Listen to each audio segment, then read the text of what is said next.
ये आकाशवाणी है। प्रस्तुत है कार्यक्रम सुर्खियों में। आजादी का अमृत महोत्सव श्रृंखला के अंतर्गत आज सुनिए स्वाधीनता दिवस के अवसर पर प्रधानमंत्री के संबोधन पर चर्चा। इसमें भाग ले रहे हैं राजनीतिक विश्लेषक अशोक टंडन और पत्रकार रुचिका चित्रावंशी। आज प्रधानमंत्री नरेंद्र मोदी ने लाल किले पर तिरंगा फहराया और देश को संबोधित किया और अपने इस संबोधन में उन्होंने बहुत सारी बातें आज कही हैं, चाहे वो अमृत महोत्सव की बात हो, सैनिक स्कूल जो अब देश की बेटियों के लिए खोला जाएगा उसकी बात हो, चाहे किसानों का मुद्दा हो। टंडन जी, आपसे जानना चाहेंगे कि जो प्रधानमंत्री नरेंद्र मोदी ने आज बोला उसमें क्या खास बातें थी जो आपकी नजर में सबसे जरूरी हैं आज हमारे देशवासियों के लिए? प्रधानमंत्री नरेंद्र मोदी 2014 से लगातार लाल किले की प्राचीर से राष्ट्र के नाम संबोधन करते रहे हैं और उन हर संबोधन में प्रधानमंत्री ने अपने आप को देश की जनता और जितने भारतवंशी विदेशों में हैं उनके साथ अपने आप को कनेक्ट करते हैं और उनसे एक तरह से वार्तालाप करते हैं।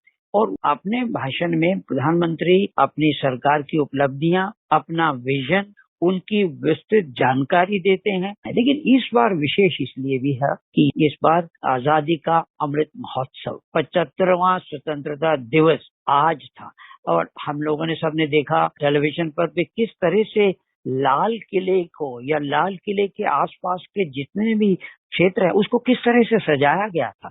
एक बहुत बड़ा बैनर लाल किले की प्राचीर के सामने 75वां अमृत महोत्सव स्वतंत्रता दिवस और इसी तरह से और कई चीजें, महात्मा गांधी, सरदार भगत सिंह और भी जितने स्वतंत्रता सेनानी हैं उनके चित्र भी हमको दिख रहे थे।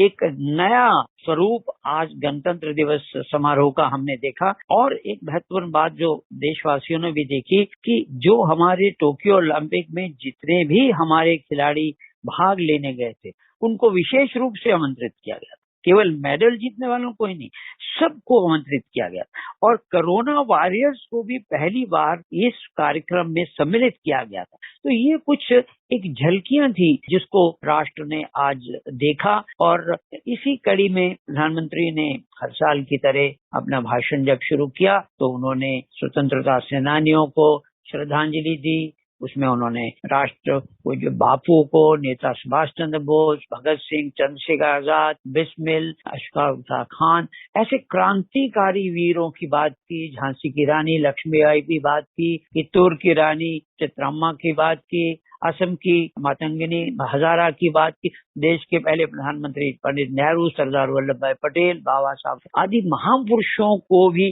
श्रद्धांजलि देते हुए कहा कि राष्ट्र उनका ऋणी है। लेकिन इस बार एक और विशेष कैटेगरी जिनको श्रद्धांजलि दी गई वो थे कोरोना की वैश्विक महामारी में जो हमारे डॉक्टर, हमारे नर्सेज, हमारे पैरामेडिक स्टाफ, सफाई कर्मचारी, वैक्सीन बनाने में जुटे वैज्ञानिक आदि सबको प्रधानमंत्री ने कहा कि मैं उनका वंदन करता हूं। और इसी तरह से उन्होंने ओलंपिक में भारत की युवा पीढ़ी ने जो भारत का नाम रोशन किया है, ऐसे हमारे एथलीट, हमारे खिलाड़ी, उन सबको भी प्रधानमंत्री ने एक तरह से उनका स्वागत किया। इसी कड़ी में उन्होंने कहा कि जो वैक्सीन कार्यक्रम है, उन्होंने कहा आज हम गर्व से कह सकते हैं कि दुनिया का सबसे बड़ा वैक्सीन कार्यक्रम भारत में चलाया जा रहा है। 54 करोड़ से ज्यादा लोग वैक्सीन डोज लगा चुके हैं। ये जो लोग चले गए उनके प्रति भी प्रधानमंत्री ने संवेदना व्यक्त की। हालांकि उन्होंने ये भी कहा कि दुनिया के देशों के मुकाबले में हमारे यहाँ पर मृत्यु दर फिर भी बहुत कम रहा है। उन्होंने एक शब्द इस्तेमाल किया, इंडिया एक्ट 75, यानी देश की आजादी के 75 वर्षीय जो अमृतकाल है, इसमें जो हमारे संकल्पों की सिद्धि हमें आजादी के जब 100 साल तक ले जाएगी, यानी अमृतकाल का जो लक्ष्य है, अमृतकाल यानी 75 से 100 वर्ष तक जब भारत की आजादी के होंगे तो एक नए भारत का जो निर्माण है वो एक आधुनिक इंफ्रास्ट्रक्चर के साथ हम उस लक्ष्य को, प्रधानमंत्री ने कहा कि अब हमें अपने कार्यक्रमों की पूर्णता की ओर जाना है। और ऐसे में उन्होंने जो एक प्रधानमंत्री का नारा है कि सबका साथ, सबका विकास, सबका विश्वास, और अब उसमें उन्होंने कहा कि सबका प्रयास भी उन्होंने बहुत जोड़ दिया और उन्होंने कहा कि ये बहुत महत्वपूर्ण है, बहुत आवश्यक है कि सबका प्रयास भी उसमें शामिल हो। 100% गांव में सड़कें हों, 100% परिवारों के बैंक अकाउंट हों, 100% लाभार्थियों को आयुष्मान भारत का कार्ड हो, 100% पात्र व्यक्तियों को उज्ज्वल योजना का गैस कनेक्शन हो। तो ये जो पूर्णता की ओर जिसको प्रधानमंत्री ने कहा, अब हमें अपने कार्यक्रमों को सैचुरेशन पॉइंट पर ले जाना है। तो इस कड़ी में आगे बढ़ते हुए प्रधानमंत्री ने, और शायद पहली बार किसी भी प्रधानमंत्री ने पटरी और फुटपाथ पर बैठकर सामान बेचने वाले, ठेला चलाने वाले लोगों के जो योजनाएं हैं उनका चर्चा, और कहा कि उनको जो स्वनिधि योजना के जरिए बैंकिंग सेवाओं से जोड़ा जा रहा है उनकी चर्चा की। आपने बात की कि कोरोना से बहुत हमारे देश में और अन्य देशों की तुलना में कम लोग प्रभावित हुए हैं। उन्होंने कहा है कि आने वाले 25 साल देश के लिए अहम हैं।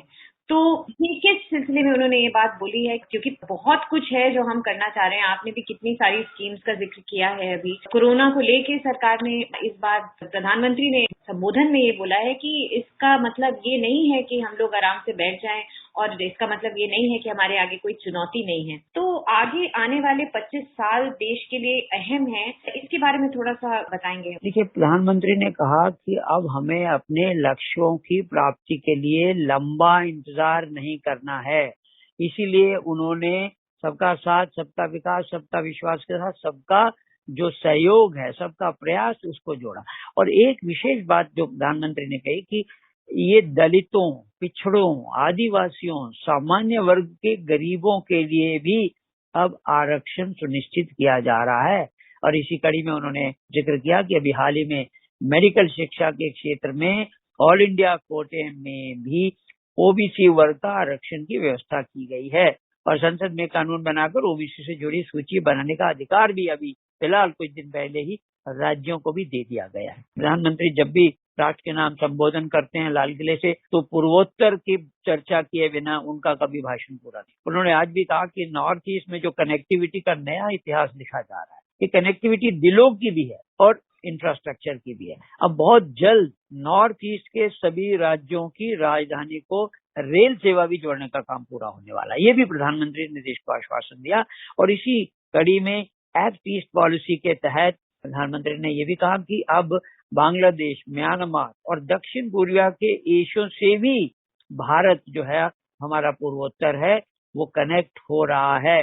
बीते वर्षों में जो प्रयास हुए, अब नॉर्थ ईस्ट में स्थायी शांति के लिए, श्रेष्ठ भारत के निर्माण के लिए उत्साहजनक अनेक गुना काम होना शुरू हो गया है। तो इस कड़ी में अगर हम बात करते चलें तो प्रधानमंत्री ने लद्दाख की बात भी की, और उन्होंने कहा कि विकास की अपनी असीम संभावनाओं की तरफ अब लद्दाख आगे बढ़ रहा है। इसी कड़ी में जम्मू कश्मीर में भविष्य में विधानसभा के चुनाव की भी तैयारियां चल रही हैं। तो ये आश्वासन भी प्रधानमंत्री ने जम्मू कश्मीर और लद्दाख के लोगों को दिया। और एक बात प्रधानमंत्री ने कही कि समुद्र की भी असीम संभावनाओं को तलाशने में हमारी सरकार की महत्वपूर्ण योजना है। जो खनिज संपदा समुद्र में छिपी है वो भी देश के विकास को नई बुलंदियों पर ले जाएगी। तो उन्होंने कहा कि आज हमें अपने गांव को तेजी से परिवर्तित होते देख रहे हैं। अब गांव को हम ऑप्टिकल फाइबर नेटवर्क से जोड़ रहे हैं, डेटा की ताकत पहुंच रही है, इंटरनेट पहुंच रहा है, गांव में भी डिजिटल एंटरप्रेन्योर तैयार हो रहे हैं, ये भी प्रधानमंत्री ने कहा। इसी तरह से छोटे किसानों जो देश की मान है, प्रधानमंत्री ने कहा शान है, और कहा कि ये हमारा सपना है, हम आने वाले वर्षों में देश के छोटे किसानों की सामूहिक शक्ति को बढ़ाएंगे और उन्हें सुविधा देंगे।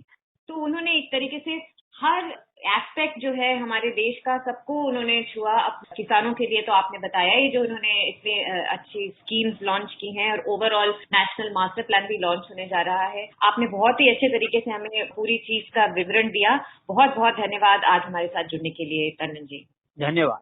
अभी आप सुन रहे थे आजादी का अमृत महोत्सव श्रृंखला के अंतर्गत स्वाधीनता दिवस अवसर पर प्रधानमंत्री के संबोधन पर चर्चा। इसमें भाग ले रहे थे राजनीतिक विश्लेषक अशोक टंडन और पत्रकार रुचिका चित्रावंशी। यह कार्यक्रम आकाशवाणी के समाचार सेवा प्रभाग द्वारा प्रस्तुत किया गया। इसे आप हमारे mobile app news on AIR और YouTube channel news on AIR official पर भी सुन सकते हैं। इस कार्यक्रम के संबंध में अपनी प्रतिक्रिया आप हमें ईमेल कर सकते हैं। पता है airnsdtalks@gmail.com। ये कार्यक्रम फिर से सुनने के लिए लॉग ऑन करें हमारी वेबसाइट newsonair.nic.in।